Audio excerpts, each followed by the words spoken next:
Et oui, c'est déjà l'heure de vider mon sac.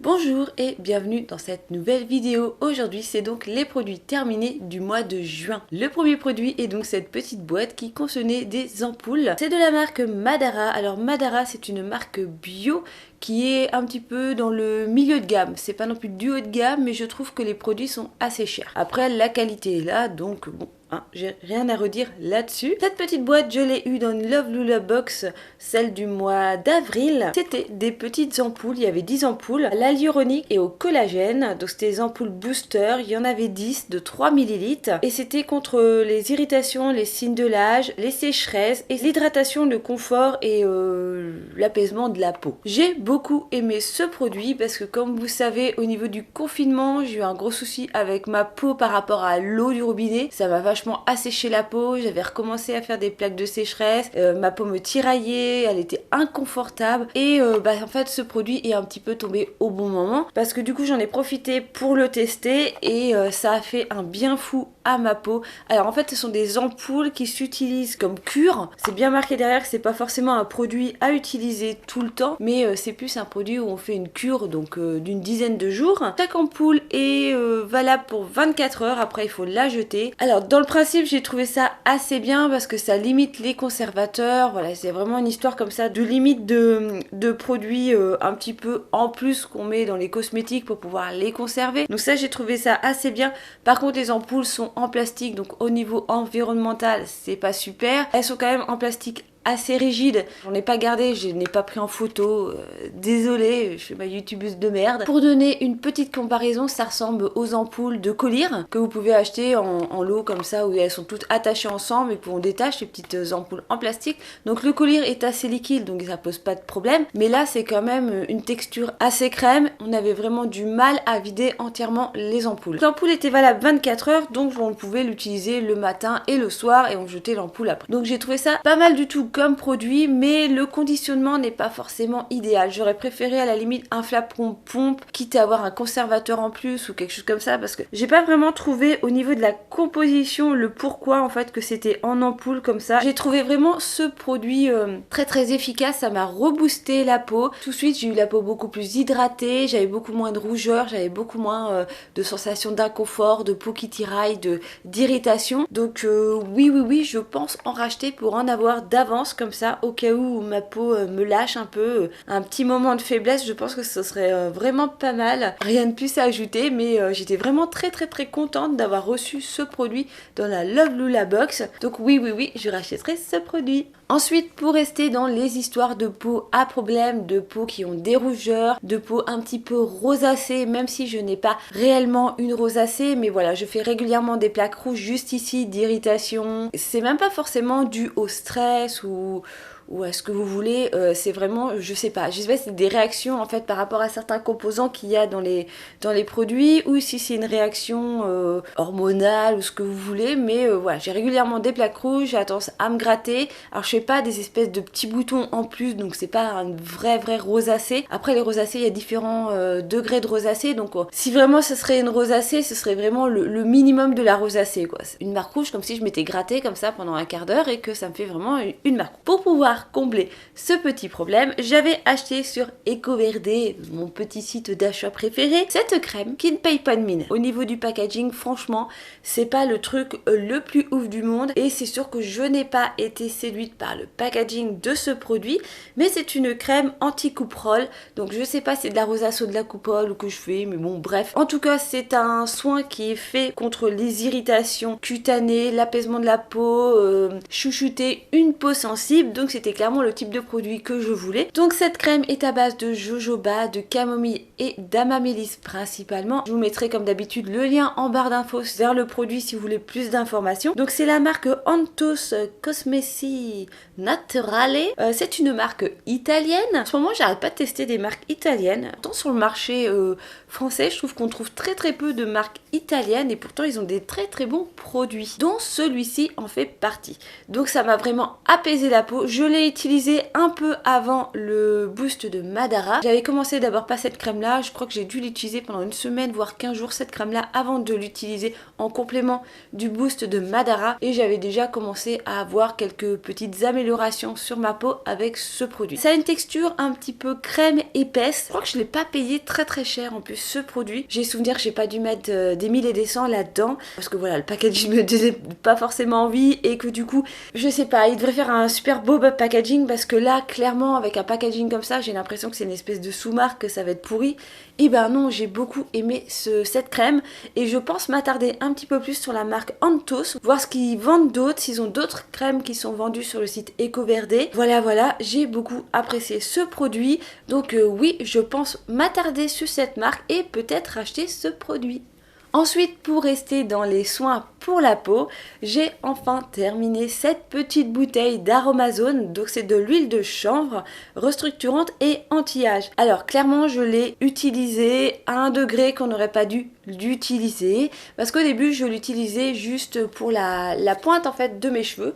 Hein, clairement je mettais de l'huile de chanvre à partir de là jusque là, vraiment la zone où mes cheveux commencent à faire des fourches. Je mets juste la quantité d'une cacahuète d'apéro au creux de ma main, je frotte mes mains comme ça pour réchauffer l'huile et après je badigeonne mes pointes et je rebrosse mes cheveux pour bien étaler l'huile sur mes cheveux et ça fait des petites pointes super magnifiques. Je trouve que ça rebooste justement le cheveu et j'aime beaucoup du coup l'huile de chanvre. Malgré que ça a une odeur hyper herbacée et j'ai beaucoup aimé ce produit pour les cheveux et il y a quelques temps, je sais pas pourquoi, je m'étais jamais attardée sur le fait qu'on pouvait mettre cette huile sur la peau et justement avec mon histoire d'irritation, de peau sensible, de besoin comme ça de réhydrater, de désaltérer ma peau, et ben j'en ai mis sur ma peau. C'est une huile qui est un petit peu, qui reste quand même un peu grasse si on en met beaucoup sur la peau. Pour ma peau sèche, il n'y a pas de souci. Moi clairement je le déconseille pour une peau grasse parce que ça laisse quand même un petit film gras. Moi personnellement quand je mets une huile sur ma peau, je préfère la mettre le soir, que la peau ait le temps de l'absorber, de la digérer toute la nuit,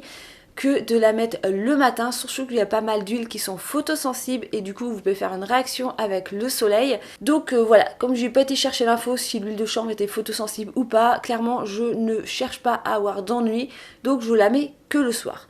Du coup, j'ai quasiment fini, j'étais presque à la moitié du tube, mais voilà, cette huile a largement oxydé, c'est pour ça que je vous disais que j'ai un peu abusé de cette huile, vu que cette huile, vous allez pouvoir me taper dessus, est quand même périmée depuis septembre 2017, et que donc a été dans mon frigo, donc elle est quand même restée au frais, mais voilà, je l'ai quand même utilisée jusqu'au moment où là je me suis dit non, je vais racheter une bouteille, parce que faut pas non plus abuser dans le fait d'utiliser des trucs un peu périmés. Là, voilà, 3 ans plus tard, je trouve que c'est un peu beaucoup trop pour une huile et je suis pas sûre que l'oxydation de cette huile soit très bon pour la peau. En plus voilà, on sait que l'oxydation ça change les molécules et voilà, ça peut engendrer du coup des molécules qui sont peut-être plus irritantes pour la peau que le produit d'origine. Bref, vous m'avez compris, je vais pas vous faire un cours de biologie, mais j'ai racheté cette huile de chanvre et si je l'avais pas rachetée, bah oui, je l'aurais rachetée. Ensuite, j'avais acheté cette petite bouteille de chez Meltiva. C'est une eau florale de rose ancienne. Je l'avais achetée quand j'avais fait une commande sur Santé Discount parce qu'il manquait quasiment 1 euro quelque chose pour avoir les frais de port gratuits. Et comme je vous en avais déjà parlé dans une autre vidéo, j'avais acheté des monodoses de masque à l'argile de chez Argilès et en même temps j'avais aussi pris un petit format comme ça. C'est une eau florale que j'aime assez bien. Je n'ai jamais testé un produit Meltiva, alors c'est une marque hyper connue qui est bio, en tout cas sur le papier vachement bien. C'est une eau florale de rose, hein, qu'est-ce que je voulais que je vous dise, elle a fait son job, hein, voilà, l'eau florale c'est juste hydratant et si je cherche la composition, nous avons de l'eau florale de rose, nous avons de l'eau, bah c'est tout. Après ce sont les composants allergisants qu'on peut retrouver dans l'eau de rose, donc voilà, il y a vraiment que de l'eau de rose. Par contre la pompe est dégueulasse, déjà la pompe à Queen, je sais pas si on va l'entendre là à vide. ASMR de la vidéo. Ah, bien sûr, il va pas couiner au moment où je vais vous le montrer, hein, comme toujours. Mais voilà, il y avait un petit bruit du ressort en fait dans le produit qui était... à chaque fois qu'on utilisait, donc c'était pas super. Ça a pulvérisé légèrement, d'un coup j'en avais plein de produits, je sais pas, le pulvérisateur sur ce petit format est pourri. Je voulais justement garder la bouteille pour pouvoir récupérer voilà, ce petit format, c'est très bien pour partir en voyage. En plus c'était une bouteille en plastique, hein, mais teintée, donc c'était vraiment un petit format assez bien. Mais la pompe est dégueulasse, c'est un coup t'en as, un coup t'en as pas. Je suis tombée sur une pompe qui marche pas terrible quoi, donc je suis un peu déçue. Surtout que c'est quand même censé être des produits de qualité chez Meltiva, donc bon, après ça reste de l'eau de rose. Est-ce que je rachèterais de l'eau de rose? Pas tant que ça, finalement, je suis pas trop fan de l'odeur, hein. Ça sent quand même la vieille mamie, hein. Quand je dis la vieille mamie, c'est ça sent les odeurs des années 60-70 qui étaient à la mode, un petit peu les eaux de cologne, comme ça, les parfums, il y a beaucoup de cette odeur de rose qui ressort, et du coup ça fait vraiment penser aux mamies. Ça hydrate, après j'ai trouvé mieux, donc je pense pas racheter incessamment sous peu de l'eau de rose. Pour l'instant, non, je n'en rachèterai pas. Mais par contre, faut vraiment que je teste des produits de chez Meltiva. Ensuite, grand événement, et j'ai enfin terminé une crème pour les mains. Alors, c'est de la marque Madre Labs. C'est une crème pour les mains à base d'huile d'argan, de beurre de karité et d'huile de marula. C'est une marque qu'on trouve sur iHerb. C'est même une des marques fabriquées par iHerb. Parce que iHerb, ils vendent des marques et en même temps, il y a quelques années, ils se sont mis à faire leurs propres produits. Donc ça, c'est une de leurs marques de leurs propres produits. C'est encore un produit qui a été périmé en octobre 2017. Je l'ai au moins depuis... 2015. Je crois que ce produit est aussi vieux que l'huile de chanvre. Mais voilà, je mets très rarement de la crème pour les mains. Et depuis que j'ai recommencé à bosser, je bosse en restauration, donc j'ai toujours les mains dans les produits. Et ça me bousille les mains, mais à un point pas possible. Du coup, je me suis retrouvée avec les mains hyper sèches. J'ai tendance à me brûler, à me couper assez rapidement. Donc je me suis retrouvée avec des mains un petit peu en état déplorable. Donc je me suis dit, il faut absolument que je finisse cette crème. Et c'est le bon moment pour finir cette crème, donc j'en ai profité pour finir cette crème, enfin. Et vous savez quoi, j'ai été regarder sur Instagram pour avoir un petit peu le spoil, parce que j'étais un peu impatiente d'avoir ma Love Lula box qui devrait arriver incessamment sous peu, ou je sais pas dans quelle heure je vais faire les vidéos. Peut-être que cette vidéo sera publiée après la vidéo de la box, si je la reçois à temps pour pouvoir la publier en fin de semaine. Sinon vous aurez celle-ci, hein. On verra bien dans quel sens ça arrive. Mais bref, dans le spoil, j'ai vu qu'il y avait une crème pour les mains. Alors voilà, j'en avais plus d'avance, hein. Bah, comme je vous dis, c'est pas un produit que j'utilise régulièrement. Mais j'ai commencé en fait à prendre l'habitude de me tartiner les mains là, en regardant la télé. Donc peut-être que ça va être une nouvelle lubie, les crèmes pour les mains. Parce qu'en général, c'est pas un truc que j'aime, ça laisse un fini gras sur les mains, c'est pas super. Mais alors celle-ci, oui. Vu que j'en mettais vraiment une double dose, comme si j'avais 4 mains, automatiquement j'avais quand même un peu un fini gras, mais je trouvais que ça pénétrait quand même assez rapidement par rapport à la dose de crème que je pouvais mettre sur les mains, et que le fini gras finalement restait 5-6 minutes, et après voilà, après j'avais les mains normales, donc ça m'a pas trop dérangé en tout cas au niveau de cette crème. J'espère que celle que je vais recevoir dans la box, ce sera pareil, que ce sera une super bonne crème pour les mains. Voilà, bah donc clairement non, je vais pas racheter celle-là parce que je vais en recevoir une, et puis je suis même pas sûre qu'elle se fasse encore en fait. Voilà. Faudrait vraiment que je vous fasse une vidéo sur mes tops de chez iHerb, parce que iHerb c'est une caverne d'Alibaba. Alors avant c'est une caverne d'Alibaba avec que des produits américains, des produits bien un petit peu dans le domaine bio, naturel, et beaucoup de grosses merdes.